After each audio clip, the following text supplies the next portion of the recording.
I'm just going to use this wire wheel on a drill to clean these pieces up. Alright, I've got them buffed down using that wire wheel. As you can see, they're not perfect. I mean, they're a little bit rough in texture, but this end here, that's the end that is more important to an extent, I guess, to make sure it's nice and smooth so that when it goes into here, it glides nicely. Besides, these are just used to push out the brake shoes, so this area itself doesn't have to be perfect. So anyway, I'm going to head over to the truck and get these wheel cylinders installed. I will be putting a little bit of grease on both of these ends before I put it into the wheel cylinder.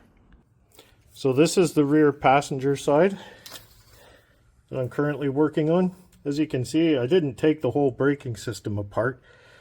I just took out the springs that attach to here and here, just so I could spread the shoes apart enough to get the wheel cylinders out. And so I'm going to install the wheel cylinder now. I won't bore you with the process.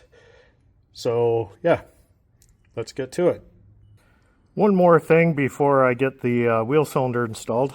I'm going to clean these up, the threads on the wire wheel. And I don't know about you guys, but I like adding anti-seize to the threads of everything that I take apart so that when I have to do it again, it comes apart a lot easier. This is the stuff that I use. Works really well. So I'm going to get to cleaning these up, get some anti-seize on the threads, and get back to installing the wheel cylinder. Alright, so there it is. The new wheel cylinder is installed. Everything, the springs are back in place. I'm sure you've noticed, hey, you didn't replace the brake shoes. Why didn't you do that while you were in there? Well, there's a reason that I won't get into right this moment, but I just need to get this so that it moves under its own power and stops for now.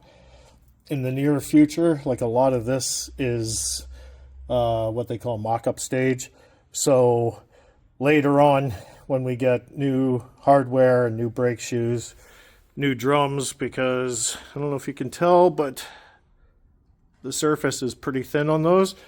So this is just to get the vehicle so that it stops once we get it running. Like I said, I'll give you guys more info on that in the near future. But for now, the passenger side is done, and we'll go over to the driver's side after I get the wheel back on and do the same to that side. Stay tuned. All right, so I've got the driver's side drum off. You can see it looks kind of gross in there. Brake pad thickness is a little better than the passenger side one, but nevertheless, down the road they will get changed, as well as the drums. But for now, same thing on the passenger side. It's just going to stay as is until a later date. But one of the things I wanted to point out is, come on, just how crusty that is. I did get the nut to break loose, but I don't want to break the brake line. Not that I'm opposed to, or shouldn't say opposed, not that I'm overly worried if the brake line breaks, but I did make a new brake line for the passenger side. But I'm going to put some heat to this and see if I can salvage it for the time being. This is one of the things that will get new equipment down the road, but for now I want to use what I have. So I'm going to put some heat to it and see what happens. Well, I got it quite nice and warm.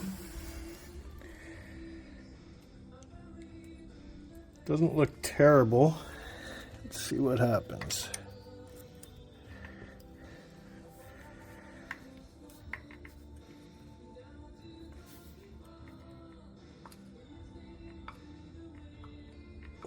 It's still rotating the brake line just a little, so I'm going to keep at it. Okay, it took a lot of heat cycles and a lot of PB blaster, but victory is mine. Hopefully. At least it's loose on there. We'll get it undone and inspect the tube itself and see if it can be reused. Otherwise, if not, then I'll just have to go and get a piece of straight tubing and bend it the same way as the factory one is. Stay tuned. All right, old versus new. Glad to see that came out. You can see, hopefully, right there. Let me use something to point with. Right there is a split in the boot. So I'll still end up holding onto this wheel cylinder in case one day I happen to come across a couple of those outer seals. I'll media blast that and clean it up and put the parts back in and put some new seals back in, and I've got original equipment on hand in case I ever have to do this again. So anyway, that's the old versus the new. And I've also taken those push rods, that's what I'm going to call them, or expanding rods, whatever. I've also taken those to the wire wheel and cleaned them up. So time to get this inside.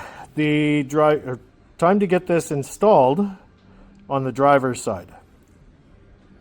Oh, and once again, as I mentioned before, I'm going to reuse the original mounting bolts because these new wheel cylinders do not come with the bolts. So make sure you hang on to those as well as those because you will have to reuse them.